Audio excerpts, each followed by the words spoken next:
கூட வேதபாட அரசு கூட்டத்தில் நாம் வெளிப்படுத்தின விசேஷத்தின் கடைசி அதிகாரத்தை நாம் தியானிக்க போகிறோம். கடைசி அதிகாரத்தின் முதல் 5 வசனங்களை நாம் கடந்த வாரத்தில் நாம் பார்த்துள்ளோம். அல்லேலூயா. 21ஆம் அதிகாரத்தில் சில வசனங்களையும் 22ஆம் அதிகாரத்தில் 1-5 முடிய வசனங்கள் அந்த பரந்த எருசலேமியுடைய இன்டீரியர் அதனுடைய உள்ளான அமைப்பு எப்படி இருக்கும் என்று சொல்லி நம்ம கடந்த வாரங்களில் நாம் தியானித்திருந்தோம்.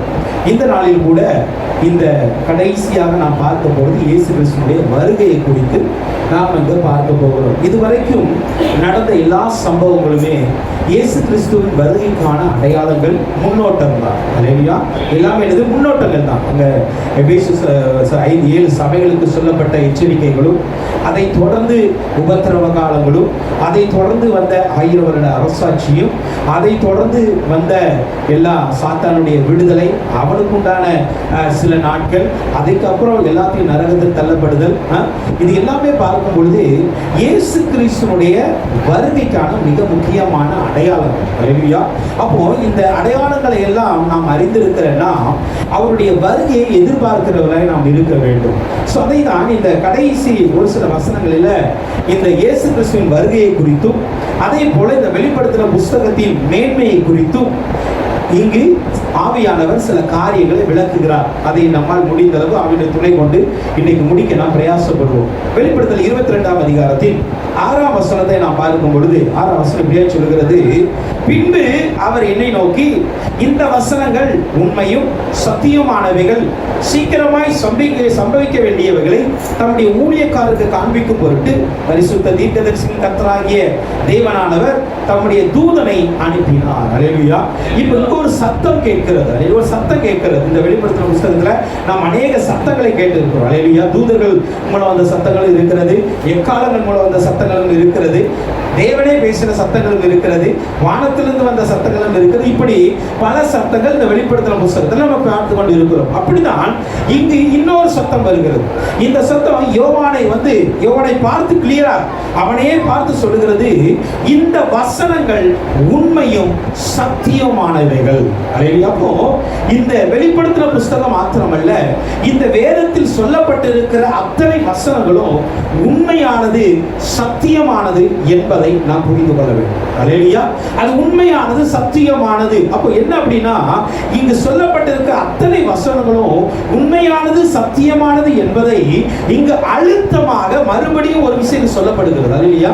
மறுபடியும் அழுத்தமாய் சொல்லப்படுகிறது. ஏன் அப்படின்னா, இது நிச்சயமாய் நடக்க போகுது. அல்லேலூயா. அதனால தான் இந்த வார்த்தை பார்க்கும்போது சொல்றாரு, இந்த வசனங்கள்லாம் நீ கேட்ட இந்த வார்த்தைகள் இது எல்லாமே என்ன தெரியுமா, உண்மையாய் நடக்க போகிற சம்பவங்கள். இதெல்லாம் சத்தியமா நடக்கும். சில வேலை நான் சொல்லுவோம்ல, ஒரு காரியத்தை கண்டிப்பா செஞ்சிடும் அப்படின்னு என்ன பண்ணுவோம், சத்தியமா செஞ்சிடும். அதே மாதிரி தான் தேவனுக்கு சொல்றாரு, இது சத்தியமான வார்த்தைகள். அப்படின்னா இங்கு சொல்லப்பட்டிருக்கிற அத்தனை சம்பவங்களும் நிச்சயமாக இந்த உலகத்தில் நடந்துதான் ஆகும். அதான் இயேசு கிறிஸ்து சொன்னாரு, வானமும் பூமி ஒளிந்து போனாலும் என்னுடைய வார்த்தைகள் ஒளிந்து போவதில்லை. அல்லேலூயா. அவருடைய வார்த்தைகள் ஒளிந்து போவதில்லை. அப்போ இந்த வார்த்தைகள் நிச்சயமாய் நிறைவேறும் என்பதை நாம் புரிந்து கொள்ள வேண்டும். இதை வெளிப்படுத்த 19ஆம் அதிகாரத்தில் 9ஆம் வசனத்தில் கூட அங்கேயும் ஒரு இதே வசனங்கள் சொல்லுகிறது, பின்னும் அவன் என்னை நோக்கி, ஆட்டுக்குட்டியாடியின் கல்யாண விருந்துக்கு அழைக்கப்பட்டவர்கள் பாக்கியவான்கள் என்று எழுது. ஏன் அப்படின்னா, இவைகள் தேவனுடைய சத்தியமான வசனங்கள். அல்லேலூயா. அப்போ ஆட்டுக்குட்டியாடைய கல்யாண விருந்து அப்படின்னா இயேசுவின் வருகைக்கு வருகிறவர்கள், அழைக்கப்படுகிறவர்கள், தெரிந்து கொள்ளப்படுகிறவர்கள் பாக்கியவான்கள் அப்படின்னு எழுது. ஏன் அப்படின்னா, இது நிச்சயமாய் நடக்க போகுது. அல்லேலூயா. நிச்சயமாய் நடக்க போகுது. சத்தியமான இது வார்த்தை என்று இது சொல்லப்படுகிறது. சொல்லிட்டு அவர் சொல்றாரு, சீக்கிரம் சம்பவிக்க வேண்டியவைகளை தம்முடைய ஊழியக்காரருக்கு காண்பிக்கும் பொருட்டு பரிசுத்த தீர்க்கதரிசிகளின் கர்த்தராகிய தேவனானவர் தம்முடைய தூதனை அனுப்பினார். அல்லேலூயா. அப்போ இங்கு இன்னொரு காரியத்தையும் அழுத்தமாய் ஆவியானவர் சொல்லுகிறார். ஒன்று, இந்த வார்த்தைகள் சத்தியம், இது உண்மை, இது நடக்க போகிறது. இரண்டாவது சொல்கிறாரு, இங்கு பேசப்பட்ட தூதனுடைய வார்த்தைகள் கூட. அல்லேலூயா. சொல்கிறாரு, பரிசுத்த தேவ தூதனை அவர் அனுப்பி இருக்கிறார். இப்போ சில வேளையில நமக்கு சந்தேகம் வந்துடும், ஆண்டவரா பேசுறாரு, தூதன் தானே சொன்னான். புரியுதா? அப்போ இங்க சொல்லுகிறது, இந்த பரிசுத்த தேவ தூதனை ஆண்டவர் தான் அனுப்பி இருக்கிறார். அவர் என்ன பண்றாருன்னா, தம்முடைய ஊழியக்காரருக்கு காண்பிக்கும் பொருட்டு பரிசுத்த தீர்க்கதரிசிகளின் கர்த்தரானவர். அல்லேலூயா. அப்ப என்ன தெரியுமா, இந்த பரிசுத்த தீர்க்கதரிசிகள் இருந்திருக்கிறாங்க, அவர்களுக்கு கர்த்தராய் இருக்கிற அந்த தெய்வன் தம்முடைய தூதனை கொண்டு இந்த வார்த்தையை சொல்லி இருக்கிறார். ஏனென்றால் இது சீக்கிரம் சம்பவிக்கப்பட போகிற ஒரு காரியம். அல்லேலூயா. இப்போ இந்த சீக்கிரம் என்கிற, நீ இங்கிலீஷ்ல பாத்தீங்கன்னா குயிக்லி இருக்கும், அப்படிதானே? குயிக்லி இருக்குது. பட் இதனுடைய அரபிக், எக்ஸாக்ட் அரபிக் உடைய மீனிங், ஏன்னா புதிய ஏற்பாடுகள் அரபிக்ல எழுதப்பட்டது. அல்லேலூயா.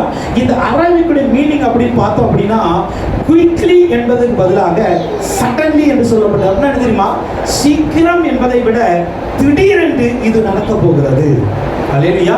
திடீரென்று இயேசு வர போகிறார். அதை இயேசு கிறிஸ்து தன்னுடைய வருகை குறித்து சொல்லுகிற இடங்கள்லாம் பார்க்கும் பொழுது எப்படி சொல்றாரு தெரியுமா, திருடன் என்ன விதமாய் வருவான் என்று உங்களுக்கு தெரியாது, அவன் எப்போ வருவான்னு உங்களுக்கு தெரியாதுன்னா நீங்க விழித்திருங்க. அல்லேலூயா. விழித்திருங்க. அவர் வரும்பொழுது 2 பேர் ஒண்ணா இருப்பீங்க. ஆண்டு ஒருத்தர் கொண்டு போய் ஒருத்தர் வச்சிருவாரு. 2 பேர் வயல் அனுப்பிங்க, ஒருவன் எடுக்கப்படுவான், ஒருத்தர் நிற்பான். 2 பேர் ஓட்டு மேல கூரையில் நிற்பீங்க, ஒருவர் எடுத்துக் கொள்ளப்படாத ஒருத்தருக்கு நிற்பாரு. ஏன்னா இந்த சம்பவம் எப்படி நடக்கும் என்றால் சடனா நடக்க போகிற ஒரு சம்பவம். அதான் இயேசு கிறிஸ்துவின் வருகையை குறித்து பவுல் அப்போஸ்தலன் மூலமாக ஆவியானவர் எழுந்து சொல்றது, இமை பொழுதுல நம்ம மறுரூபமாயிரும். ஒரு இமை பொழுதுனா பாருங்க, அட் a second, இப்படிதான், அவ்வளவுதான். அந்த செகண்ட்ல நம்ம என்ன பண்ணிடுவோம், மறுரூபம் ஆயிடுவோமா. அப்போ இந்த சம்பவமானதுடைய வீரியம் என்ன நான் புரியணும். அல்லேலூயா.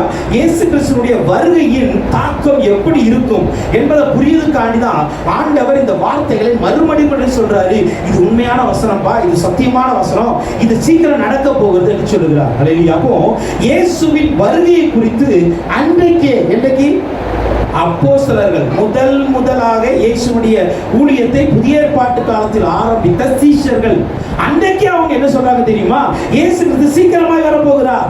அப்படிதானே? இயேசு கிறிஸ்து சீக்கிரமாய் வரப்போகிறார், திடீரென்று வரப்போகிறார்.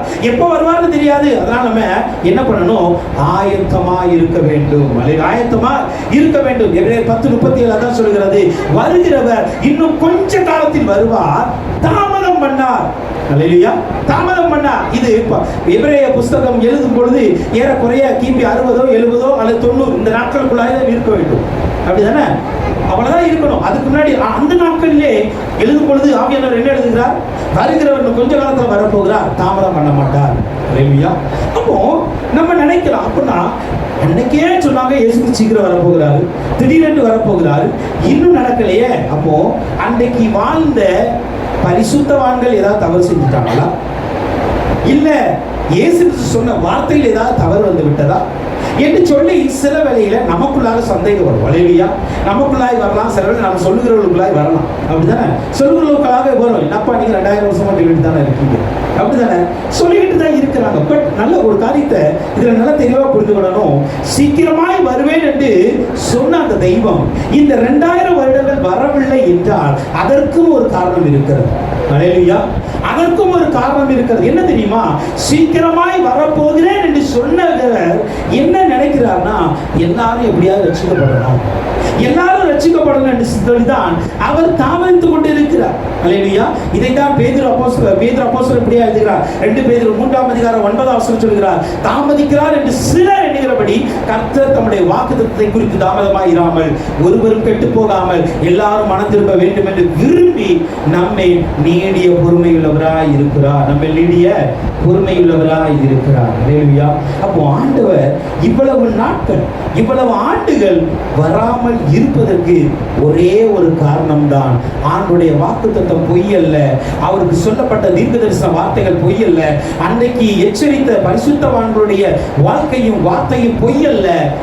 யாராவது ஒரு மனிதனாவது கெட்டு போயிடக்கூடாது என்று இன்றைக்கு வரைக்கும் இயேசு தாமதம் பண்ணி கொண்டிருக்கிறார். அவ்வளவுதான். அல்லேலூயா. அதுதான் ரீசன், வேற எதுவுமே கிடையாது. ஆனால் இன்றைக்கு கூட சீக்கிரம் வருகிற இயேசு தான் நமக்குண்டாக இருந்து கொண்டிருக்கிறார். அல்லேலூயா. இப்போ இவ்வளவு நாட்கள் கடந்து விட்டது என்று சொல்லிட்டு நம்ம அசால்ட்டா இருக்கக்கூடாது, நம்ம அஜாக்கிரதையா இருக்கக்கூடாது. நம்ம எப்படி இருக்கணும் தெரியுமா, இன்னைக்கு இயேசு கிறிஸ்து வந்துட்டார், நம்ம என்ன பண்ணுவோம், இன்னைக்கு இரவு இயேசு கிறிஸ்து வந்துட்டார், நம்ம என்ன பண்ணுவோம், போவோமா, ஆயத்தப்பட வேண்டும். அல்லேலூயா. ஆயத்தப்பட வேண்டும். 2000 வருடம் தாமதிச்சு தாமதிச்சவர் இன்னும் 2000 வருடம் தாமதிப்பார் என்பதற்கு நிச்சயம் அல்ல. அது நிச்சயம் அல்ல. எப்பனாலும் அவர் வருவார். இவ்வளவு நாட்கள் தாமதித்திருக்கார், அது நம்மை வைத்த கிருபை, அவ்வளவுதான். அல்லேலூயா. நீங்களும் நானும் ரட்சிக்கப்பட வேண்டும் என்பதற்காக தேவன் நம்மை வைத்த கிருபையினால இத்தனை நாட்கள் தாமதித்தார். ஆனால் அவர் இனியும் ஒரு நாள் தாமதிப்பார் என்பது தேவனுடைய கரத்தில் மாத்திரம் தான் இருக்கிறதே தவிர உங்களுடைய தாமதத்தினால் அது மாறப்போவது அல்ல. அல்லேலூயா. புரியுதா? நம்முடைய தாமதத்தினால் இயேசுவின் வருகை மாறப்போவது அல்ல. அது எப்பனாலும் நடக்கலாம். அதனால தான் சீக்கிரம் வரப்போகிற அந்த நடக்க போகிற சம்பவமானது உண்மையும் சத்தியம் என்று சொல்லி மறுபடியும் மறுபடியும் அழுத்தம் திருத்தமாக இங்கு ஆவியானவர் சொல்லிக் கொண்டிருக்கிறார். அல்லேலூயா. அப்படி சொன்னவர் என்ன சொல்கிறார் தெரியுமா? 7ஆம் வசனத்தை நாம் பார்க்கும் பொழுது, இதோ சீக்கிரமாய் வருகிறேன், இந்த புஸ்தகத்தில் உள்ள தீர்க்க தரிசன வசனங்களை கை கொள்கிறவன் பாக்கியவான் என்றார். மறுபடியும் சொல்றார் பாருங்க, இதோ நான் சீக்கிரமாய் வரப்போகிறேன். அல்லேலூயா. நான் சீக்கிரமாய் வரப்போகிறேன். இந்த புஸ்தகத்தில் உள்ள தீர்க்க தரிசன வசனங்களை கை கொள்கிறவன் பாக்கியவான். அப்போ சீக்கிரமாய் வருகிற அந்த இயேசுவை எதிர்பார்த்து காத்திருக்கிறோம் என்றால் அதற்கு என்ன அடையாளம் தெரியுமா? நாம் அவரை எதிர்பார்த்து கொண்டுதான் இருக்கிறோம். நாம் அவரை இப்போ வந்தாலும் நான் இயேசுவை பார்க்கணும், இப்போ வந்தாலும் இயேசு கூட தான் போகணும் என்று ஆசையோடு இருக்கிறோம் என்பதற்கு ஒரே அடையாளம், ஒரே ஆயத்தம் என்ன தெரியுமா? இந்த வேதத்தில் சொல்லப்பட்டிருக்கிற தீர்க்க தரிசன வசனங்களை கை கொள்வதுதான். வேற எதுவுமே கிடையாது. அல்லேலூயா. இந்த வசனத்தை கை கொள்ள வேண்டும். ஏன்னா இங்கு சொல்லப்பட்டிருக்கிற வசனம் உண்மையான வசனம், இங்கு சொல்லப்பட்டிருக்கிற வசனம் சத்தியமான வசனம். அதனால இந்த வசனத்தை யார் ஒருவர் கை கொள்ளுகிறார்களோ அவர்கள்தான் சீக்கிரம் வரப்போகிற இயேசுனுடைய ராஜ்யத்தில் பிரவேசிப்பதற்கு பாக்கியவான்களாக இருக்கிறார். அவங்க தான் பாக்கியவான்களா இருக்கிறாங்க. வெளிப்படுத்தல் 3ஆம் அதிகாரத்தில் 11ஆம் வசனம் இப்படியே சொல்கிறது, இதோ சீக்கிரமாய் வருகிறேன், ஒருவனும் உன் கிரீடத்தை எடுத்துக்கொள்ளாதபடிக்கு உனக்குள்ளதை பற்றி கொண்டிரு. அதே 3ஆம் அதிகாரத்தில் 10ஆம் வசனம் இப்படியே சொல்கிறது, பூமியில நீ சொல்லி இந்த வசனத்தை காத்து கொண்டபடியினால நான் பூமியில சோதிக்கும்படி வருகிற பூச்சத்தில் வருகிற சோதனை கால தப்பும்படி நான் உன்னை காக்கிறேன். வசனத்தை காத்துக்கொள்ளணும். அல்லேலூயா. வசனத்தை காத்துக்கொள்ளுங்க, அதுதான் நமக்கு முக்கியம். நல்லா கேட்ட வசனத்தை விட்டுறாதீங்க, கேட்ட வசனத்தை மறந்து போயிடாதீங்க. வசனத்தை காத்துக்கொள்ளுங்க. அல்லேலூயா. வசனத்தை காத்துக்கொள்ளுங்க. 1ஆம் அதிகாரம் 3ஆம் வசனம் சொல்கிறது, ரெவெலேஷன் சாப்டர் 1:3 சொல்கிறது, இந்த தீர்க்க தரிசன வசனங்களை வாசிக்கிறவனும் இதை கேட்கிறவர்களும் இதில் எழுதியிருக்கிறவர்களை கை கொள்ளுகிறவர்கள் பாக்கியவான்கள். ஏன் தெரியுமா? காலம் சமீபமா இருக்கிறது, எச்சரிக்கைகள். அல்லேலூயா. காலம் சமீபமா இருக்கிறது. அப்ப இந்த எச்சரிக்கை ஆண்டவர் நம்ம கொடுத்து கொண்டே இருக்கிறாரு. இந்த வசனம் சத்தியமான வசனம், உண்மையான வசனம். இந்த வசனத்தை கை கொள்ளுங்க, நீங்க பாக்கியவான்களா இருக்கீங்க. அல்லேலூயா.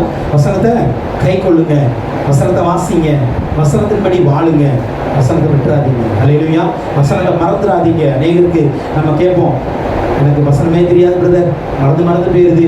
இல்லை, மறக்காதீங்க. அல்லேலூயா. வசனத்தை நினைவில் வைக்க முயற்சி பண்ணுங்க, வசனத்தை கை கொள்வதற்கு முயற்சி பண்ணுங்க. ஒரு வசனத்தை நீங்கள் கை கொள்ள ஆரம்பித்தால் வாழ்க்கை ஃபுல்லாக மறக்க முடியாது. அது தெரியுமா? ஒரு காரியத்தை நம்ம செஞ்சுட்டோம் அப்படின்னா அதை மறக்க மாட்டோம்.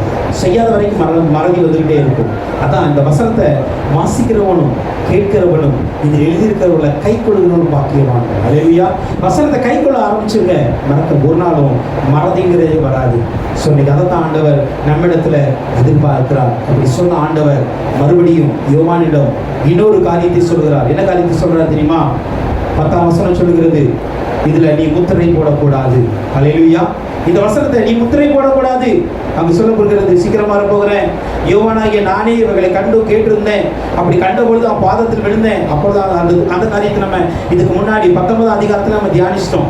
அவன் தூதனுடைய காலத்தில் பாதத்தில் விழும் பொழுதும் அந்த தூதன் அப்படி செய்யான்னு சொல்லும் பொழுதும் அப்படி சொல்லிட்டு 10ஆம் வசனம் சொல்லுகிறது, அவர் என்னை நோக்கி இந்த புஸ்தகத்தில் தீர்க்க தரிசன வசனங்களை முத்திரை போட வேண்டாம், காலம் சமீபமாக இருக்கிறது. அல்லேலூயா.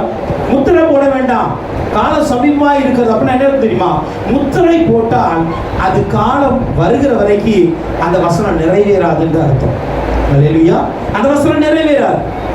ஏன்னா நம்ம பாருங்க தானியேல் 8ஆம் அதிகாரத்தின் 26ஆம் வசனத்துல, Daniel chapter 8:26 பாருங்க, சொல்லப்பட்ட ராப்பகல்களின் தரிசனம் சத்தியமா இருக்கிறது, ஆதலால் இந்த தரிசனத்தை நீ மறைத்து வை, அதற்கு இன்னும் அநேக நாள் செல்லும். தானியேல் சொல்லும்போது சொல்றாரு, இந்த தரிசனத்தை நீ என்ன பண்ணு, மறைச்சு வச்சுக்க. வெளிப்படுத்தல் 10ஆம் அதிகாரத்தின் 4ஆம் வசனத்தை பார்க்கும் பொழுது இடி முழக்கங்கள் ஒரு வார்த்தையை சொல்லுகிறது. அது என்ன வார்த்தை தெரியாது.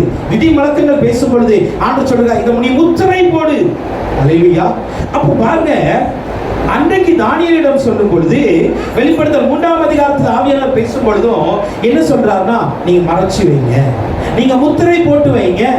ஏன்னா இது காலம் நிறைய இருக்கு, அதனால நீ இப்ப முத்திரை போட்டு வை. ஆனா வெளிப்படுத்தல என்ன சொல்றாரு தெரியுமா, இனி காலம் செல்லாது, நீ இந்த வார்த்தைக்கு முத்திரை போட வேண்டாம். அல்லேலூயா. இந்த வார்த்தைக்கு முத்திரை போட வேண்டாம். என்ன அர்த்தம் தெரியுமா, இதுவரைக்கும் இருந்த காலங்கள், இதுவரைக்கும் இருந்த வரலாறுகள், இது எல்லாமே முடிய போகிற ஒரு நாளுக்கு நம்ம வந்து விட்டோம். அல்லேலூயா. இது எல்லாமே முடிவுக்கு வருகிற ஒரு நாட்கள் வந்து விட்டது. அதெல்லாம் பார்த்தோம்னா புதிய வானம் புதிய பூமி எல்லாம் உண்டாக போகுது. அப்படின்னா இந்த பூமிக்கும் இந்த வானத்தினுடைய வரலாறுகளுக்கும் காலங்களுக்கும் ஒரு முடிவு வரப்போகிறது. அல்லேலூயா.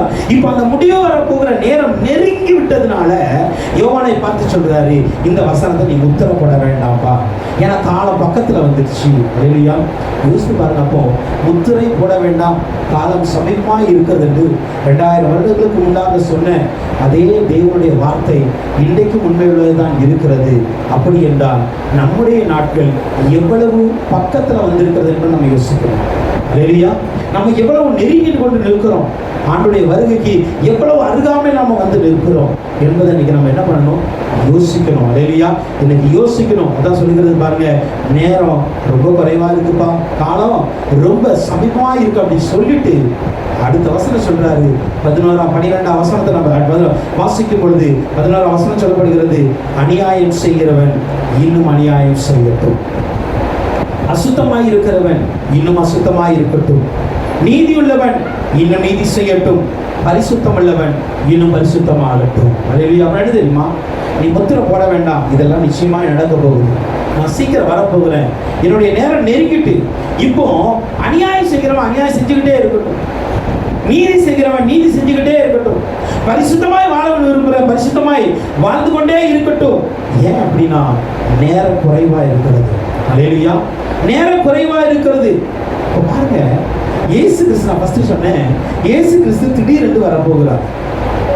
அவர் ரொம்ப சடன் பீரியட்ல வருவார்.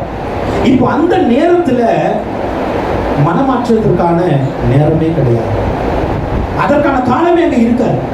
இயேசு கிறிஸ்து வரும் பொழுது மனமாற்றத்திற்கான காலமே இருக்காது. அப்ப அந்த கடைசி நிமிடத்துல யாராவது நான் மனம் திரும்புவேன் அப்படின்னு நினைச்சோம் அப்படின்னா நிச்சயமாய் அது நம்முடைய பொய்யாய் மாறிவிடும். அல்லேலூயா. நம்முடைய நம்பிக்கை அங்க அவமாக்கப்படும் என்பதை மறந்து விடாதீங்க. கடைசி நேரத்தில் நான் எப்படியாவது மனம் மாறிடுவோம்ப்பா, கடைசி நேரத்தில் நான் நாளைக்கு மனம் திரும்பிடுவேன் என்று சொல்லி நம்ம ஓடிக்கொண்டே இருப்போம் என்றால் நிச்சயமாக நாளை என்பது நிச்சயம் அல்லாது. அல்லேலூயா. நாளை என்பது நிச்சயம் அல்லாதது, இன்னைக்கு தான் நிச்சயம். நல்லா புரிந்து கொள்ளுங்க. இன்றைக்கு தான் மனம் திரும்புதலுக்கான நாள், இன்றைக்கு தான் மனமாற்றத்திற்கான நாள், இன்னைக்கு தான் அநியாயம் செய்கிறவன் நீதி செய்ய வேண்டிய காலம். அல்லேலூயா. இன்றைக்கு நம்ம மாறல அப்படின்னு ஆண்டவர் சொல்வாரு, அன்னைக்கு நீ செய்த அநியாயத்தை மாற்றுகிற நேரம் வரவே வராது. நீ வாழ வேண்டிய பரிசுத்த வாழ்க்கைக்கு ஒரு மாற்றத்தை எதிர்பார்க்கலாம், அந்த எதிர்பார்ப்பை நிறைவேற்ற முடியாத ஒரு நாட்கள் அன்னைக்கு வந்து விடுது. அதனால இது காலம் நிறைவேற போகிறதுனால நேரம் எவ்வளவு குறைவு என்பதை ஆவியானவர் இங்கு தெள்ளத் தெளிவாய் சொல்லி கொண்டு இருக்கிறார். அல்லேலூயா. ஆவியானவர் சொல்றாரு, நீ காலம் நிறைவேற போகுது, அதனால சொல்லு, அநியாயம் செய்யறவன மாற வேண்டாம்னு சொல்லிடு. அல்லேலூயா. ஏன்னா மாறுவதற்கான காலம் அங்கு இல்லை. நீதி செய்கிறவனை நீதி செஞ்சுக்கிட்டே சொல்லி, ஏன்னா எப்பனாலும் அநீதி உள்ள வந்துடக்கூடாது, காலம் ரொம்ப குறைவா இருக்கிறது. அல்லேலூயா. அதனாலதான் அந்த காரியத்தை மறுபடியும் அங்கு சொல்லிக்கொண்டே இருக்கிறார். தெரியுமா, நாம் செய்கிற ஒவ்வொரு காரியத்தையும் மாற்றி அமைத்து விடலாம், நம்முடைய செயல்களை மாற்றிடலாம், நம்முடைய சிந்தைகளை மாற்றிடலாம், நம்முடைய வாழ்க்கையை மாற்றிடலாம் என்று சொல்லுவதற்குரிய நேரம் மிக மிக குறைவு என்பதை தேவ பிள்ளைகளாக நாம் இன்னைக்கு நம்ம அறிந்து கொள்ளணும். அல்லேலூயா. புரியுதா? இன்னைக்கு நாம் புரிந்து கொள்ளணும். அதனால தான் நாம் எப்பொழுதுமே கிடைத்த நேரத்தை சரியாக பயன்படுத்திக் கொள்ளணும். அல்லேலூயா. கிடைத்த நேரத்தை சரியாக பயன்படுத்திக் கொள்ளுங்க. இந்த வாய்ப்பு இனி கிடைக்குமான்னு தெரியாது. இன்னைக்கு இந்த இடத்துல உயிரோடு இருந்த வார்த்தையை கேட்டுக்கொண்டு இருக்கிற நாம நாளைக்கு என்ன நடக்கும் தெரியாது. இரவுல என்ன நடக்கும் கூட நமக்கு தெரியாது. அல்லேலூயா. திடீர்னு மரணங்கள் நடக்கிறது, திடீர்னு மாற்றங்கள் நிகழ்கிறது. உலகத்துல எவ்வளோ காரியங்கள் நடந்து கொண்டு இருக்கிறது. அதனால தான் வசனத்தை கேட்கிற ஒவ்வொரு தெய்வ பிள்ளைகளும் இன்றைக்கே நம்முடைய வாழ்க்கையை ஆண்டவருடைய வருகைக்காய் ஆயத்தப்படுத்தும். அல்லேலூயா. எனக்கு இயேசு தெரியும் என்பதனாலோ, நான் ஞானஸ்தானம் எடுத்துட்டேன் என்பதனாலேயோ, நான் அபிஷேகம் பெற்றுட்டேன் என்பதனாலேயோ வருகைக்குள் பிரவேசித்து விடுவேன் என்கிற நம்பிக்கையில் இருக்க வேண்டாம். வசனத்துக்கு கீழ்ப்படிங்க. அல்லேலூயா. வசனத்துக்கு கை கொள்ளுங்க. வசனத்தை கை கொள்ளுகிறவர்கள் தான் நீங்க அங்க போக முடியும். வசனத்தை கை கொள்ளாம ஞானஸ்தானம் எடுத்து பிரயோஜனம் கிடையாது. வசனத்தை கை கொள்ளாம அபிஷேகம் பெற்று பிரயோஜனம் கிடையாது. வசனத்தை கை கொள்ளாம உயர்ல பிரயோஜனம் கிடையாது. வசனத்தை கை கொள்ளாம ஆராதனை நடத்தி பிரயோஜனம் கிடையாது. பிரசங்கம் பண்ணி பிரயோஜனம் கிடையாது. அல்லேலூயா. நல்லா புரிந்து கொள்ளுங்க. என்ன நேரம் குறைவா இருக்கிறது. அல்லேலூயா. காலம் மிக மிக நெருங்கி விட்டது. இந்த காலத்தை நீ வீணாக்காதீங்க. அல்லேலூயா. அந்த எஸ்தருக்கு ஆண்டவர் இப்படிதான் சொல்கிறாரு, இந்த காலத்துல நீ மௌனமா இருந்தா ரட்சிப்பு எங்க இருந்தனாலும் வரும். ஆனா வருகிற அன்னைக்கு உன் குடும்பமும் உன் குடும்பம் எல்லாமே அழிந்து போயிடும். அல்லேலூயா.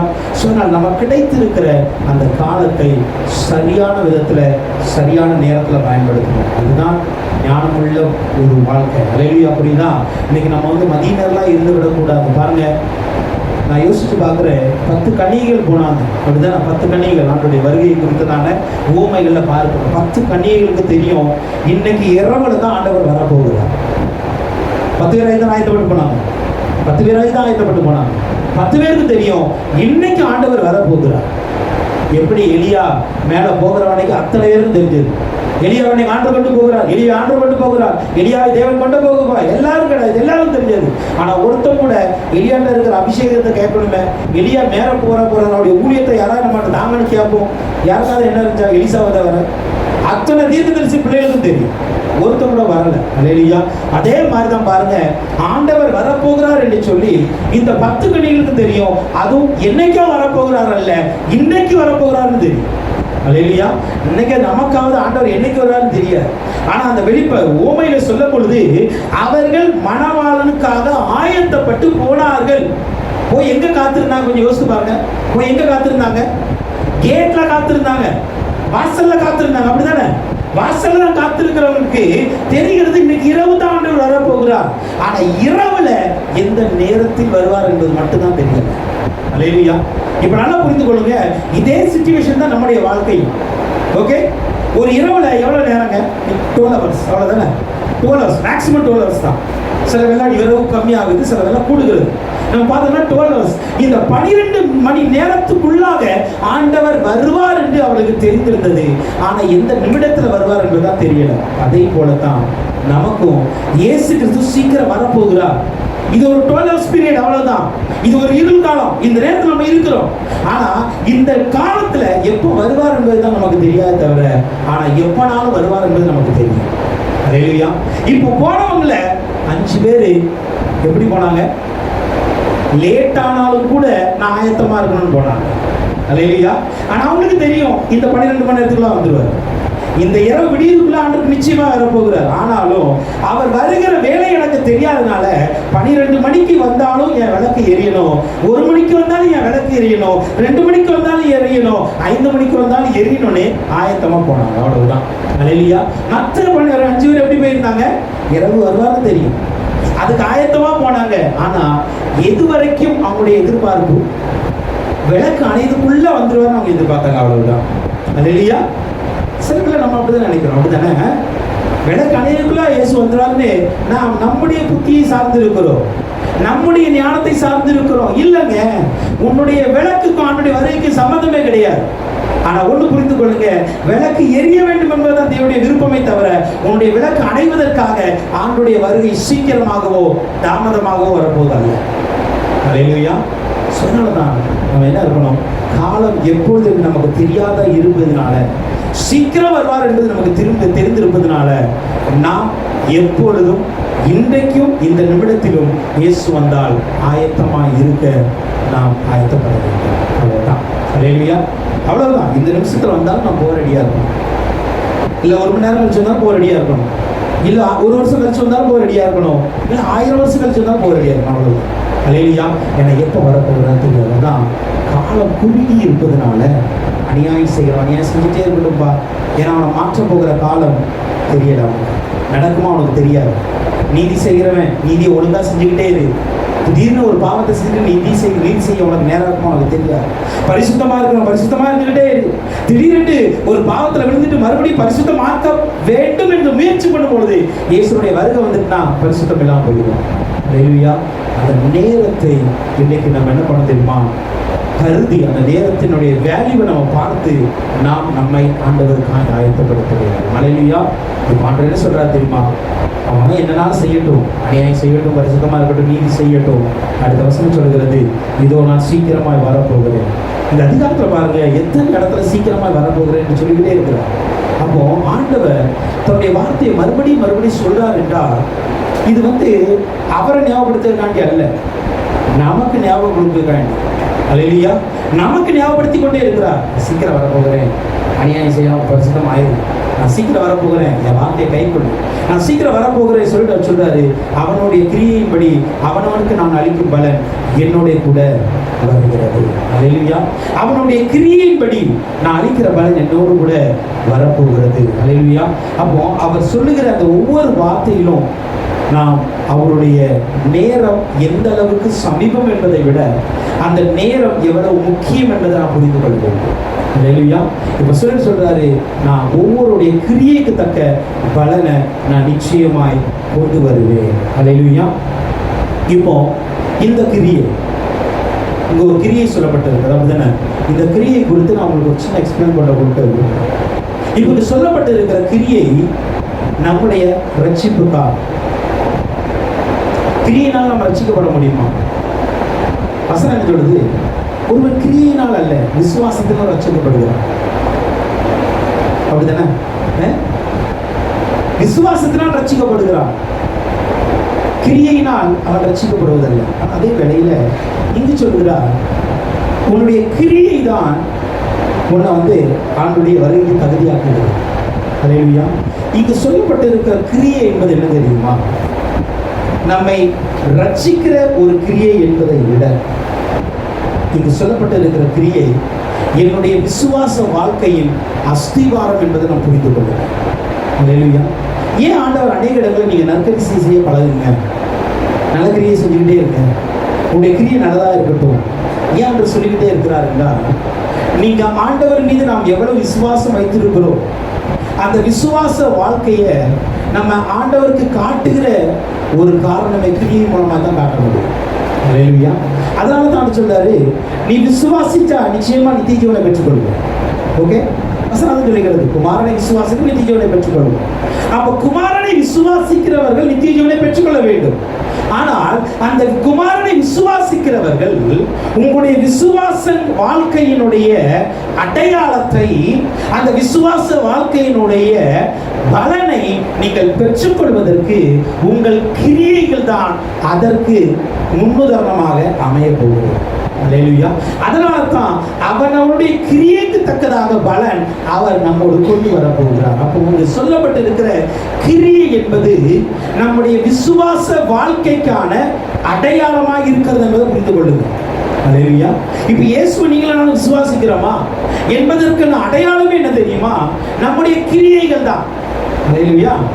நம்ம நீதி செஞ்சா இயேசுவை விசுவாசிக்கிறோம்னு அர்த்தம், அநியாயம் செஞ்சா இயேசுவை விசுவாசிக்கிறோம்னு அர்த்தம், பரிசுத்தமா வாழ்ந்தா இயேசுவை விசுவாசிக்கிறோம்னு அர்த்தம், பாவம் செஞ்சா அப்படின்னா இயேசுவை நம்ம நம்பல, இயேசுவின் வருகையை நம்பல அப்படின்னு அர்த்தம்.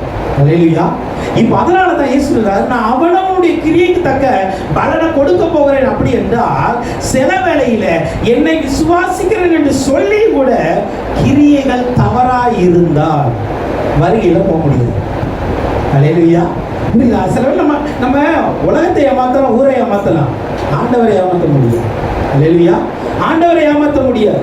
நம்ம விசுவாசிகள் என்று சொல்றோம், தெய்வ பிள்ளைகள் என்று சொல்றோம், நான் ஆண்டவருடைய பிள்ளை தான் என்று சொல்லுகிறோம். பட் அதே வேளையில என்னுடைய கிரியையானது என்னுடைய விசுவாசத்திற்கு அடையாளமாக இருக்க வேண்டும், என்னுடைய தேவ பிள்ளை என்பதற்கான அடையாளமாக இருக்க வேண்டும். அப்படி இல்லாத பட்சத்தில் பலனளிக்கும் நாளில் உங்களுடைய விசுவாசம் கூட உங்களுக்கு தோல்வியை கொண்டு வரும். அல்லேலூயா. விசுவாசம் கூட பலன் கொடுக்காது. நீங்கள் ஆராதிக்க ஆராதனை கூட பலன் கொடுக்காது. நான் நம்பி இருக்கிற இயேசு கிறிஸ்து மீது ஒரு நம்பிக்கை வைத்திருக்கிறோமே, அந்த நம்பிக்கை கூட நமக்கு பலன் கொடுக்காமல் போய்விடும். ஏனெனில் இந்த உலகத்தில் வாழும் பொழுது நம்முடைய கிரியை அதற்கு அடையாளமாய் இல்லாமல் போய்விடுகிறது. அல்லேலூயா. அப்ப நம்முடைய கிரியை குறித்து நாம் எந்த அளவுக்கு உண்மை உள்ளவர்களாக இருக்க வேண்டும். அல்லேலூயா. இங்க பாருங்க, இந்த அதிகாரத்தில் மிக முக்கியமாக ஒரு சில காரியத்தை சொல்றேன். ஒன்று, வசனத்தை கை கொள்ளுங்க. ஓகே. அடுத்த ஆண்டு சொல்றது, நான் சீக்கிரம் வரப்போகிறேன், காலை எப்பொழுது நடக்க போகிறது உங்களுக்கு தெரியாதனால நீங்க எப்பொழுதுமே ஆயத்தமா இருக்கும்படியாக நீங்கள் ஆண்டவரே நோக்கி எதிர்பார்த்து கொண்டு சொல்லிட்டு சொல்றாரு, உங்களுடைய கிரியை சரியா இருக்கட்டும். அல்லேலூயா. உங்களுடைய கிரியைகள் சரியா இருக்கட்டும். அப்போ ஒரு மனிதன் வசனத்தை கை கொள்கிறான் என்றால் அவனுடைய கிரியை சரியா இருந்தால் ஆகணும். அல்லேலூயா. வசனத்தை கை கொள்றது சொல்லிட்டு கிரியை தப்பு இருந்துச்சுன்னா அங்க ஏதோ ஒரு முரண்பாடு உண்டாது. அல்லேலூயா. சில முரண்பாடுகள் தேவனுடைய வருகையில பலன் கிடைக்காத அளவுக்கு நமக்கு ஒரு பாதகத்தை கொண்டு வந்துவிடும் என்பதை நாம் மறந்துவிடக்கூடாது. அல்லேலூயா. அதனால கிரியைகளை என்ன பண்ணணும்? சரிப்படுத்த வேண்டும். யாக்கோபு 2:20 அழகாய் சொல்லுகிறார். யாக்கோபு 2:20 வீணான மனுஷனே, கிரியை இல்லாத விசுவாசம் செத்ததென்று நீ அறிய வேண்டுமோ. அல்லேலூயா. வீணான மனுஷனே, கிரியை இல்லாத விசுவாசம் செத்ததுன்னு உனக்கு தெரிஞ்சிருக்கணும். அல்லேலூயா. கிரியை இல்லாத விசுவாசம் தெரிஞ்சிருக்கணும் என்பதை நன்றி பண்ணுங்க. தீத்து 3ஆம் அதிகாரத்தில் 8ஆம் வசனம் இப்படியாக சொல்லுகிறது. தீத்து 3:8 இந்த வார்த்தை உண்மையுள்ளது. தேவனிடத்தில் விசுவாசம் ஆனவர்கள் நற்கிரிகளை செய்ய ஜாக்கிரதையா இருக்கும்படி நீ இவைகளை குறித்து திட்டமாய் போதிக்க வேண்டும் என்று விரும்புகிறேன். இவைகளே நன்மையும் மனுஷனுக்கு பிரயோஜனமாய் இருக்கிறது. அல்லேலூயா. அப்போ தேவனிடத்தில் விசுவாசமா இருக்கிறவர்கள் என்ன பண்ணணும்? நற்கிரிகள் செய்ய பாருங்க, ஜாக்கிரதையா இருங்க. அல்லேலூயா. நற்கிரியை செய்ய ஜாக்கிரதையா இருங்க. இதுதான் மனுஷனுக்கு எழுது நன்மையும் பிரயோஜனமானது. அல்லேலூயா. அப்போ நம்முடைய கிரியைகளை குறித்து நாம் என்ன பண்ண கொஞ்சம் ஜாக்கிரதை. அல்லேலூயா. கிரியைகளை குறித்து எப்பொழுதுமே ஜாக்கிரதையா இருங்க. ஏன்னா அந்த கிரியைகள் தான் நமக்கு பலன் கொடுக்க போகிறது. நமக்கு பலன் கொடுக்க போகிறது. இப்போ இதை சொல்றது யார் சொல்றாரு? உன் கிரியைக்கு தக்கன பலன் கொடுக்க போகிறேன். இப்படி சொல்றது யார் தெரியுமா? அடுத்த வசனம் சொல்லுகிறது, நான் அல்பாவும் ஒமேகாவும் ஆதியும் அந்தமும் முந்தினவரும் பிந்தினவருமாய் இருக்கிறேன். 13ஆம் வசனம் சொல்லுகிறது. அல்லேலூயா. அவர் சொல்றாரு, இதெல்லாம் நான் சொல்றேன் தெரியுமா, உங்களுடைய கிரியைக்கு தக்க நான் பலன் கொடுக்க போறேன். இது யார் சொல்றாரு தெரியுமா? அவர் அல்பா, அவர் ஒமேகா, அவர் ஆதியும் அந்தவுமாய் இருக்கிறேன் என்று சொல்லுகிறவர் தான் இதை சொல்லுகிறார். அல்லேலூயா. அப்ப என்ன தெரியுமா? எனக்கு இந்த வார்த்தையை சொல்லுகிறவர் எல்லாவற்றுக்கும் முதலாக இருக்கிறார். அவர் தான் எல்லாவற்றுக்கும் முடிவாக இருக்க போகிறார். அப்போ ஒரு மனிதன் எல்லாவற்றுக்கும் தொடக்கமாக இருந்து எல்லாவற்றுக்கும் முடிவாக இருக்கிற ஒரு மனிதன் சொல்லுகிற ஒரு வார்த்தையை நம்ம நம்புவோம். அப்படிதானே? ஒரு மனிதன் சொல்லுகிற வார்த்தையை நம்ம நம்புவோம். அப்போ இந்த உலகத்திற்கு தொடக்கமும் இந்த உலகத்திற்கு முடிவுமா இருக்க போகிற தேவாதி தேவனாகிய அவர் சொல்லுகிறார், நான் உன் கிரியைக்கு தக்க பலனை கொடுக்க போகிறேன். அப்ப என்ன தெரியுமா? நாம் அவரை அறிந்து கொண்டால் மாத்திரமே, அல்லது அவர் யார் என்று புரிந்து கொண்டால் மாத்திரமே நாம் அவரை நம்பி அவரிடம் திரும்புவதற்கு ஏதுவாய் நமக்கு மாறும். அல்லேலூயா. அப்ப இந்த வார்த்தைகள் சொல்லுகிறவர் தான் எல்லாவற்றையும் படைத்த முதல் தேவனா இருக்கிறார்.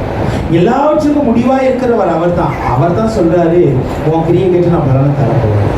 அல்லேலூயா. அப்ப அந்த தேவனை குறித்து நாம் என்ன பண்ணோம்? சரியாக புரிந்து கொண்டு இருக்க வேண்டும். அல்லேலூயா. அதை தான் ஏசாயா 41:4 சொல்கிறது. அதை செய்து நிறைவேற்றி ஆதி முதற்கொண்டு தலைமுறைகளை வரவழைக்கிறவர் யார்? முந்தினவராயிருக்கிற கர்த்தர் நான் தானே, பிந்தினவர்களோடும் இருப்பவராகிய நான் தானே. அல்லேலூயா. அப்ப பாருங்க, அவர் தான் சொல்றாரு, நான் தான் எல்லாத்துக்கும் முன்னாடியே இருக்கிறேன், பின்னாடி வரப்பவங்களுக்கு பலன் நான் தான் கொடுக்க போறேன். அல்லேலூயா. அப்போ முதலாவதாக நாம் புரிந்து கொள்ளுங்க, இந்த அதிகாரத்தில் இயேசு கிறிஸ்துவினுடைய வருகை வெகு விரைவாய் வரப்போகிறது, வெகு சீக்கிரமாய் வரப்போகிறது. ஏனென்றால் சொல்லப்பட்ட வார்த்தைகள் உண்மையும் சத்தியமாய் இருக்கிறது. இதுக்கு நாம் வருகைக்கு ஆயத்தப்படணும். என்ன பண்ண? முதலாவதாக அவருடைய வார்த்தையை, வசனங்களை கை கொள்ள வேண்டும், கை கொள்ள வேண்டும். அதே போல இந்த வார்த்தையானது முத்திரை போடுவதற்கு அனுமதிக்கப்படவில்லை. ஏனென்றால் காலம் நெருங்கிவிட்டது. அல்லேலூயா. இப்போ இந்த காலத்திற்குள்ளாக நாம் என்ன செய்யணும்? நம்முடைய கிரியைகளை சரியாக்கி கொள்ள வேண்டும். ஏனென்றால் இந்த காலத்தில் மாத்திரம்தான் கிரியைகளை சரியாக்கி கொள்ள வாய்ப்பு இருக்கிறது. இனி வருகிற காலத்தில் அது இருக்குமா என்பது சந்தேகம். அதனால இன்றைக்கு நம்முடைய கிரியைகளை மாற்றிக்கொண்டால் அந்த கிரியைகளுக்கு ஏற்ற பலனை ஆண்டவர் தருகிறவராக இருக்கிறார். அப்படி தருகிறவர் யார் என்றால் முந்தினவரும் பிந்தினவருமாய் இருக்கிற கர்த்தர். அல்லேலூயா. அவர் தான் தரப்போகிறார். இப்போ அவர் தரப்போகிறவர் என்ன சொல்லுகிறார்? வாசிக்க நாம் பார்க்கலாம். 14ஆம் வசனம் சொல்லுகிறது. 14ஆம் 15ஆம் வசனத்தை பார்க்கிறோம். இங்கு ஒரு சாபமும் ஒரு ஆசீர்வாதமும் சொல்லப்பட்டு இருக்கிறது. இப்போ நான் ஆண்டு சொல்லிட்டாரு, நான் பலன் கொடுக்க போகிறேன் அப்படின்னு சொல்லிட்டு சொல்றாரு. ஜீவ விருட்சத்தின் மேல் அதிகாரம் உள்ளவர்கள் ஆகுவதற்கும், வாசல்கள் வழியாய் நகரத்திற்கு பிரவேசிப்பதற்கும் அவருடைய கற்பனைகளின்படி செய்கிறவர்கள் பாக்கியவான்கள். நாய்களும் சூனியக்காரரும் விபச்சாரக்காரரும் கொலைபாதகரும் விக்கிராரணைக்காரரும் பொய்யை விரும்பி அதின்படி செய்கிற யாவரும் புறம்பே இருப்பார்கள். அல்லேலூயா.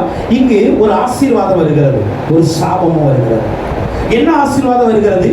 ஜீவ விருட்சத்தின் மேல் அதிகாரம் உள்ளவதற்கும் வாசல்களின் வழியாய் பிரவேசிப்பதற்கும். அல்லேலூயா. இதற்கு தகுதியாய் இருக்கிறவர்கள் யார் என்றால் அவருடைய கற்பனைகளின்படி செய்கிறவர்கள் மாத்திரமே.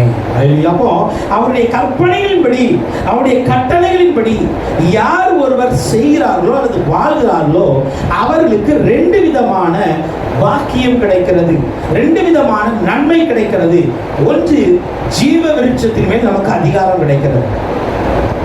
என்றைக்கு ஆதாமும் ஏவாளும் ஜீவ விருட்சத்தின் மேல் இருந்த தன்னுடைய அதிகாரத்தை இழந்தார்களோ அன்றையிலிருந்து மனிதர்களாகிய நமக்கு ஜீவ விருட்சத்தின் மேல் அதிகாரம் கிடையாது. அல்லேலூயா. ஜீவ விருட்சத்தை நம்ம பார்க்க கூட முடியாது இன்னைக்கு. ஆனால் இந்த ஜீவ விருட்சம் மறுபடியும் அந்த புதிய எருசலேம்ல காணப்படும், அந்த பரலோகத்தில் காணப்படும். இப்ப யார் ஒருவர் அவருடைய கட்டளைகளின்படி கீழ்ப்படிந்து அவருடைய கற்பனைகளின்படி வாழ்ந்து அந்த ஜீவ விருட்சத்தின் கனி இருக்கிற புதிய எருசலேமாகிய பரலோகத்திற்குள் பிரவேசிக்கிறார்களோ அவர்கள் இழந்து போன அந்த வாக்கியத்தை மறுபடியும் பெற்றுக் கொள்வார்கள். அல்லேலூயா. மறுபடியும் பெற்றுக் கொள்வார்கள். இப்ப நமக்கு இது அவசியமா? ஜீவ விருட்சத்தின் கனி மேல நமக்கு அதிகாரம் அவசியமா? ஜீவ விருட்சத்தின் மேல நமக்கு என்ன அதிகாரம் கொடுக்கப்படுகிறது அப்படி என்று கேட்டால், இந்த இருக்கிற இந்த மாம்சீக ரீதியில நம்ம பார்த்தோம்னா நமக்கு அவசியம் இல்லை, நமக்கு அவசியம் இல்லை. ஆனா அதே வேளையில பரலோகத்தில் இருக்க போகிற ஒரு ஆவிக்குரிய நிலையில நம்ம பார்த்தோம் அப்படின்னா அது நமக்கு அவசியம். ஏன்னா அந்த ஜீவ விருட்சத்தின் கனியானது எப்படிப்பட்டது தெரியுமா? அதற்கு மிக மிக ரெண்டு முக்கிய காரணங்கள் இருக்கிறது. ஓகே. ஒன்று, இந்த கனியை சாப்பிடுகிறவன் ஒரு நாளும் பலவீனப்படவும் மாட்டான், துக்கப்படவும் மாட்டான், சோர்ந்து போகவும் மாட்டான், வியாதியோட துக்கத்தோட வருத்தத்தோட இருக்க மாட்டார்கள். அல்லேலூயா. ஏன்னா அந்த ஜீவ விருட்சத்தின் கனியானது ஆரோக்கியத்தை கொடுக்கிற கனியா இருக்கிறது. அல்லேலூயா. பரலோகத்துல நீங்களும் நான் இருக்கணும்னா ஆரோக்கியமுள்ளவர்களா இருக்கணும். அல்லேலூயா. அத நம்ம இங்க இருக்கிற காம்ப்ளான் பூஸ்டர் கொண்டு ஆரோக்கியப்படுத்த முடியாது. புரியுதா? இங்க இருக்கிற நீங்க என்ன வாங்கி நீங்க சாப்பிட்டாலும் அங்க ஆரோக்கியம் வராது. பரலோகத்தில் ஆரோக்கியமாய் இருப்பதற்கு ஒரே ஒரு வழிதான், ஜீவ விருட்சத்தின் கனியை சாப்பிட்டாக வேண்டும். அல்லேலூயா. ஜீவ விருட்ச கனியின் மேல் நமக்கு அதிகாரம் இருக்க வேண்டும். இரண்டாவது, இந்த ஜீவ விருட்சத்தின் கனியானது ஒரு மனிதனுக்கு மரணமே இல்லாமல் வாழ வைக்கிறது. அதுதான் நித்திய ஜீவன். அல்லேலூயா. பரலோகத்துல மரணம் இருக்காது, நம்ம உயிரோட வாழணும். அப்படிதானே? பரலோகத்துல மரணமே கிடையாது, உயிரோட வாழ வேண்டும். நித்தியமாய் சதா சதா காலங்களாய் உயிரோடு இருக்க போகிறோம். அப்படிப்பட்ட உயிரோடு இருக்க போகிற அனுபவத்திற்கு நமக்கு தேவையானது ஜீவ விருட்சத்தின் மேல் அதிகாரம். அல்லேலூயா. அந்த கனியை சாப்பிடணும். அதனால தான் இந்த ஜீவ விருட்சத்தின் மேல் அதிகாரம் பெற்றவர்கள் யாரா? பாக்கியவான்கள். அல்லேலூயா. பாக்கியவான்கள். ஏன்னா அவங்க அங்க போய் ஆரோக்கியமா வாழ போறாங்க. அங்க போய் அவங்களுக்கு மரணமே இல்லாம நித்திய நித்தியமாய் வாழ போகிறார்கள். அல்லேலூயா, நித்திய நித்தியமாய் வாழ போகிறார்கள். அதாவது இன்னொரு வாக்கியம் சொல்லப்பட்டு இருக்கிறது, அவர்கள் யார் என்றால் வாசல்களின் வழியாய் பிரவேசிக்கிறவர்கள். அல்லேலூயா, வாசல்களின் வழியாய் பிரவேசிக்கிறவர்கள். பரலோகத்துக்கு போகிறதுக்கு அதே வாசல் தான், ஓகேவா? அந்த வாசல் எப்படிப்பட்ட வாசலா இருக்கு? இடுக்கமோ நெருக்கமா இருக்கிறது.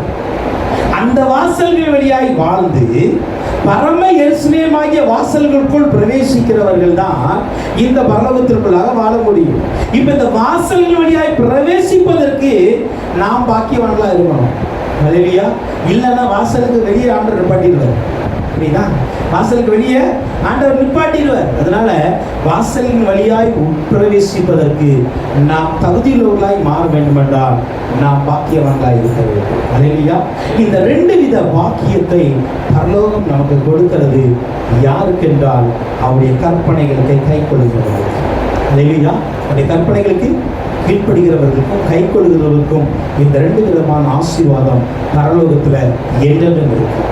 அல்லேலூயா, என்றென்றும் இருக்கும். இவர்கள் எப்பொழுதுனாலும் அந்த பரலோகத்துல வாழ்கிறவர்களா இருப்பாங்க, ஜீவிக்கிறவர்களா இருப்பாங்க.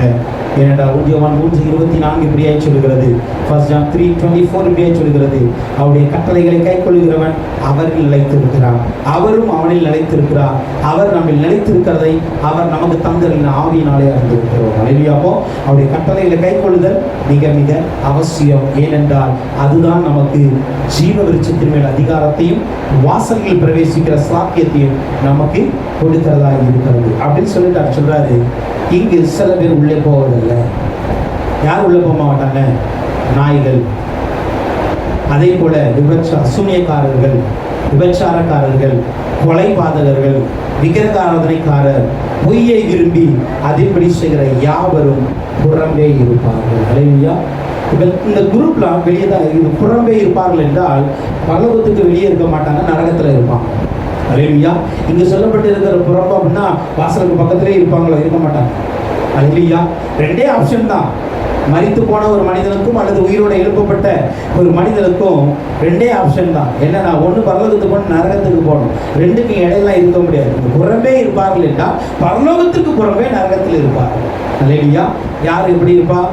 இங்க 2 மனிதர்களை சொல்லுவாங்க. சூனியக்காரர், விபச்சார, கொலைபாதகர், விக்கிரகக்காரர், பொய்யை விரும்பி அதுபடி செய்கிறவங்க சொல்லிட்டு ஒரே ஒரு விளக்கம் பற்றி சொல்லியிருக்கு. நாய்கள்னு சொல்லப்பட்டது. அப்படிதானே? மற்ற எல்லா கேரக்டரும் நமக்கு தெரியும், ஓப்பனாகவே தெரியும். நமக்கு ஓப்பனாகவே தெரியும். விபச்சாரக்காரன் யாரு, கொலைபாதகன் யாரு, சூனியக்காரன் யாரு. ஆனால் நாய்கள்லாம் யார்? நம்ம வீட்டில் வளர்க்குற நாயா? அல்லேலூயா. அந்த நாய்கள் இல்லை. அந்த நாய் இங்கே வராது, பரலோகத்துக்கு வர முடியும், வராது. அல்லேலூயா. புரியுதா? வீட்டில் வளர்க்குற நாய் இல்லை. ஆனால் இந்த நாயை போல சில ஒழுக்க ரீதியில் குறைவான மனிதர்களை குறித்து சொல்லப்பட்டிருக்கிறார். அல்லேலூயா. புரியுதா? இங்க நாய்கள் என்பதை நான் முன்னாடி ஒரு சில இடத்துல சொல்லியிருக்கானே, சரி எதிர் நினைவு இருக்கிறது.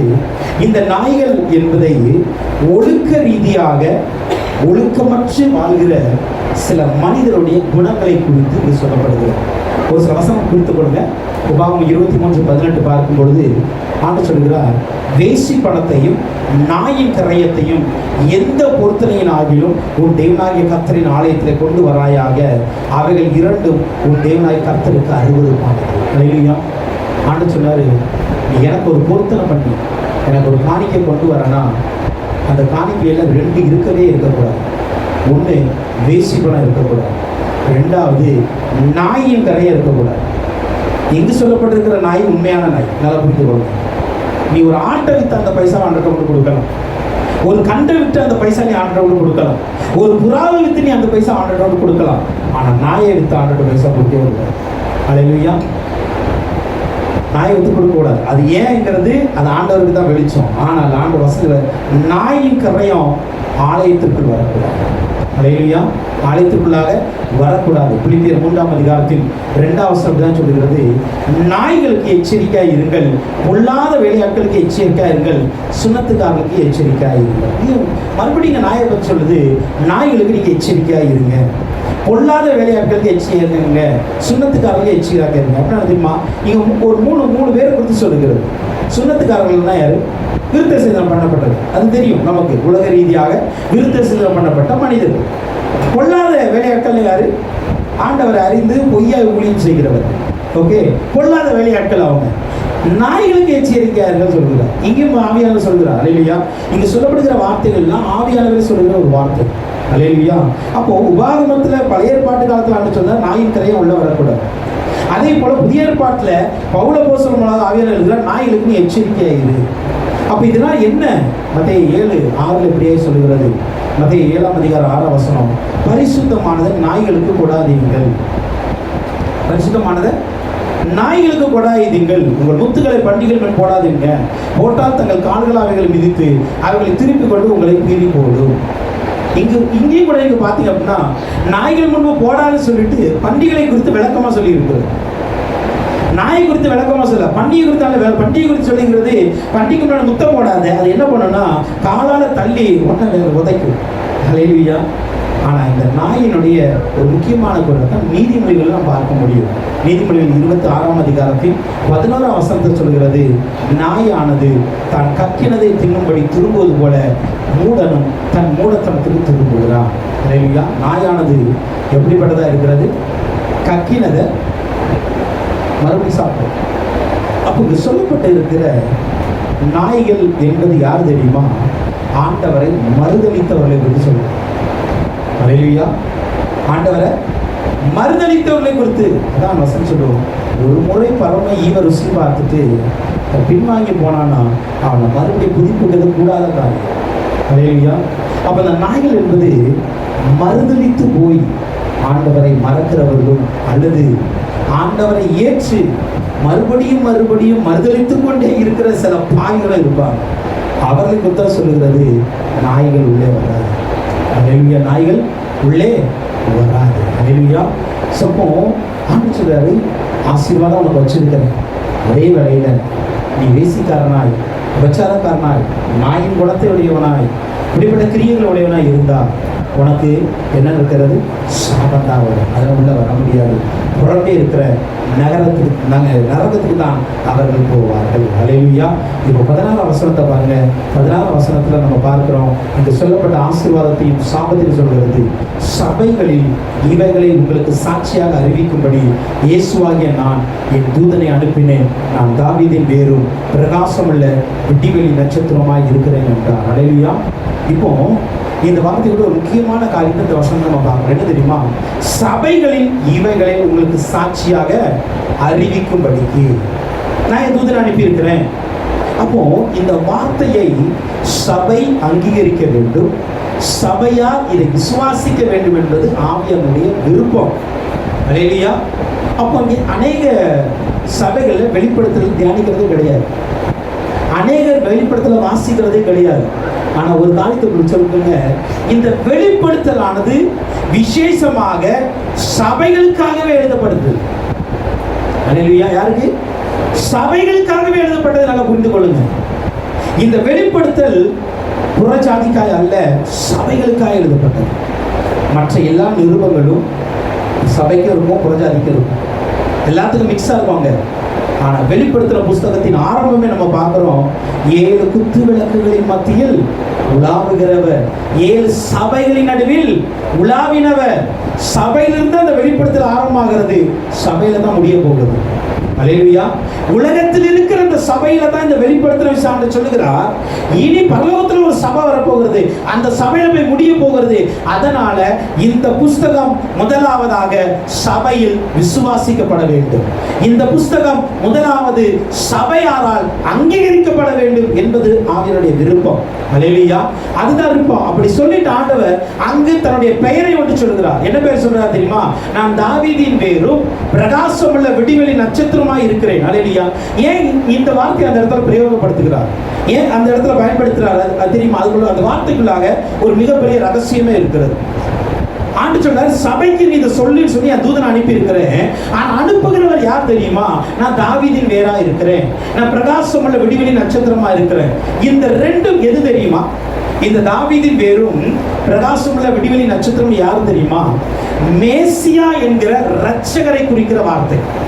அல்லேலூயா. மேசியாவை குறிக்கிற வார்த்தை.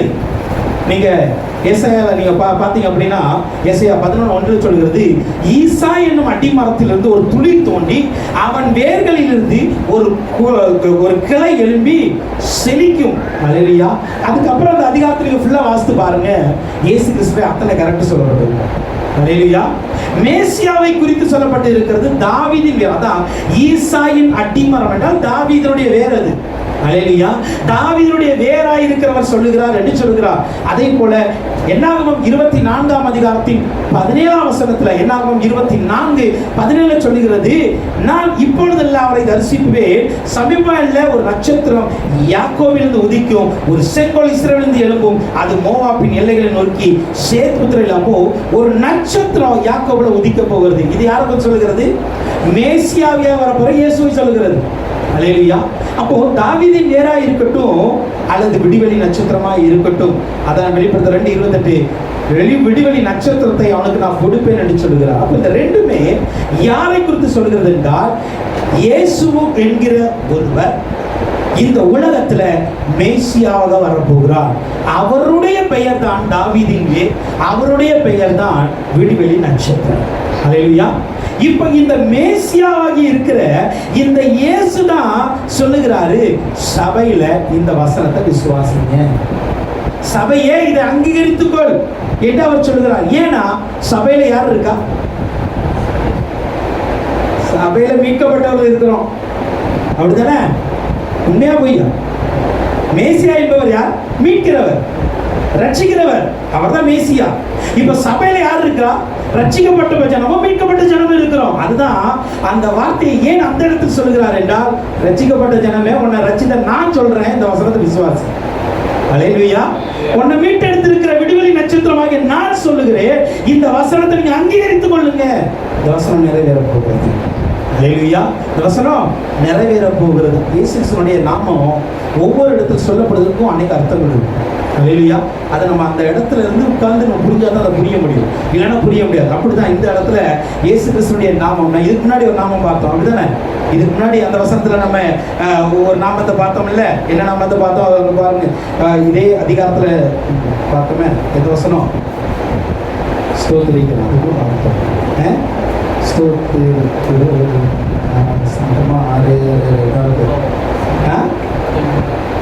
13 அல்பா ஒமேகா. ஓகே, அவர் சொல்லும் பொழுது சொல்றாரு, நான் ஆதி அந்த வந்தார். அதே போல இந்த வசனத்தை பார்க்கும் பொழுது சொல்றாரு, நான் விடுவெளி நட்சத்திரமா இருக்க போகிறேன். அல்லேலூயா. இப்படி சொல்லிட்டு நேரம் ஃபாஸ்டா போறேன்.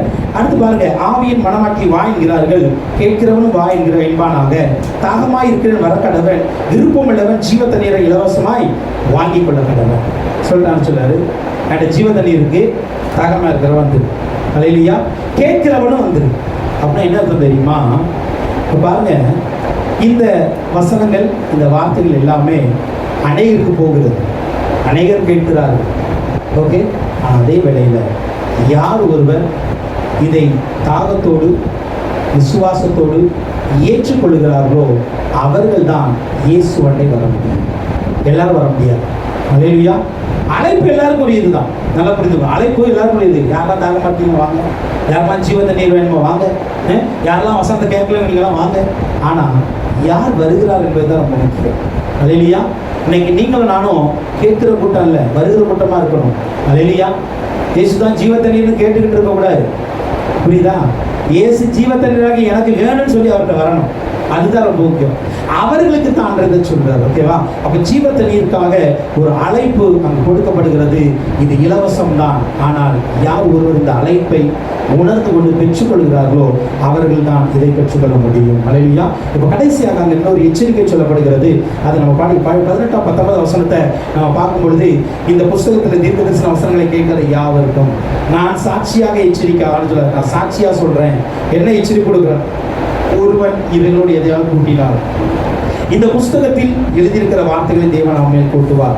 ஒருவன் இந்த தீர்க்கதரிசன புஸ்தகத்தின் வசனங்களில் இருந்து எதையாலும் எடுத்து போட்டால், ஜீவ புஸ்தகத்தில் இருந்தும் பரிசுத்த நகரத்தில் இருந்தும் இந்த புஸ்தகத்தில் எழுதப்பட்டதில் இருந்தும் அவனுடைய பங்கை தேவன் எடுத்து போடுவார். அல்லேலூயா. இங்க கடைசி அவர் எச்சரிக்கை சொல்றாரு, வசனத்தை கைக்கொள், வசனத்தை கீழ்ப்படி, கற்பனை கீழ்ப்படி என்று சொல்லிக்கிட்டு இருந்தவர் கடைசியா ஒரு எச்சரிக்கை சொல்லிட்டாரு, இந்த புஸ்தகத்தை இருக்கிற ஒரு வசனத்தை கூட கூட்டக்கூடாது. கூட்டினா ஆண்டவர் இதில் சொல்லி இருக்கிற எல்லாவற்றையும் கூட்டுவார். இதில் இருக்கிற ஒரு வசனத்தை கூட குறைக்க கூடாது. அப்படி குறைத்தால் என்ன நடக்கிறது? ஜீவ புஸ்தகத்திலிருந்து, பரிசுத்த நகரத்திலிருந்து, இந்த புஸ்தகத்தில் எழுதப்பட்டவர்களிலிருந்து தேவன் அவனுடைய பங்கை எடுத்து போடுவார். அல்லேலூயா. கிடைக்க வேண்டிய பலனை இலக்கண அவ்வளவுதான். அல்லேலூயா. நான் பெற்றுக்கொள்ள வேண்டிய, அப்போ ஒரு காரியத்தை நல்லா புரிந்து கொள்ளுங்க. இது இந்த வார்த்தை, இந்த கடைசி வார்த்தை இருக்குல்ல, இது வெறுமனை வெளிப்படுத்துறதுக்கு மாத்திரம் சொல்லப்பட்டதல்ல, இந்த வேதாகமத்தில் சொல்லப்பட்டது. இந்த வேதாகமாக இருக்கு புஸ்தகமாக இருக்கட்டும், அந்த வெளிப்படுத்துற புஸ்தகமாக இருக்கட்டும், இதிலிருந்து ஒரு வார்த்தை எடுக்கவும் கூடாது, ஒரு வார்த்தை சேர்க்கவும் கூடாது. அப்படி என்ன தெரியுமா? வேதத்தை ஒரு மனிதன் சேதப்படுத்தினான், வேதத்தின் வார்த்தையை ஒரு மனிதன் சேதப்படுத்தினால் அவனுக்குரிய விளைவு பயங்கரமாக இருக்கும் என்பதை அங்கே சொல்லுது. அல்லேலூயா. புரியுதா? வேதத்தை சொல்லலாம், மாற்றி பேசலாம், நமக்கு ஏற்ற மாதிரி மாற்றிக்கிடலாம், பட் அதனுடைய விளைவு பயங்கரமாக இருக்கும், மறந்துடக்கூடாது. அல்லேலூயா. அதான் இந்த புத்தகத்திலிருந்து ஒரு வார்த்தை எடுக்க முடியும், அது முடியாது நான் சொல்லலை. ஒரு வார்த்தை குறைக்க முடியும் அல்லது ஒரு வார்த்தை ஆட் பண்ண முடியும். ஆனால் அது ரெண்டும் செஞ்ச அப்படின்னா ஆண்டு சொல்றாரு, ஜீவ புஸ்தகத்தை உன் பங்கு எடுத்துருவேன், பரிசுத்த பகவத்தில் உன் பங்கு எடுத்துருவேன். இந்த புஸ்தகத்தில் என்னென்ன பலன் உனக்கு சொல்லப்பட்டு இருக்கிறதோ, ஆசீர்வாதம் சொல்லப்பட்டு இருக்கிறதோ, அந்த பங்கை நான் எடுத்துருவேன். அல்லேலூயா. அப்போ வேதத்தையும் வேதத்தினுடைய வசனத்தையும் ஒரு நாளும் சேதப்படுத்தக்கூடாது. அல்லேலூயா. ஒரு நாளும் சேதப்படுத்தக்கூடாது, அதை மாற்றி ஒரு நாள் சொல்லக்கூடாது. ஓகேவா?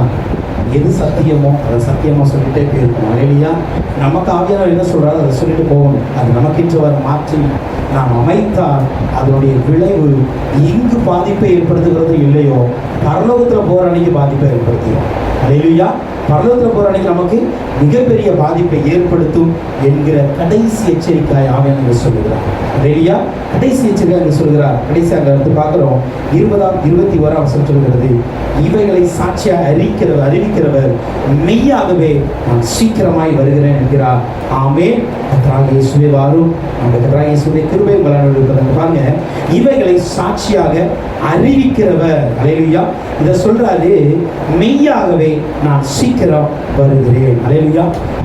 ஆமென். கர்த்தராகிய இயேசுவே வாரும். இதில் இங்கிலீஷில் பார்த்தீங்கன்னா மாரநாதா என்ற வேர்டு சொல்லப்பட்டது. அல்லேலூயா. அது மட்டும் மாரநாதா இருக்கிற வேர்டு அதில் இருக்கும். ஓகே. இந்த மாரநாதா வேர்டு என்பது அன்னைக்கு இருந்த சபைகளில், ஆதிகால சபையில் இயேசு சீக்கிரம் வரப்போகிறார் என்பதற்காக யூஸ் பண்ணப்பட்ட ஒரு வார்த்தை. அல்லேலூயா. ஓகேவா?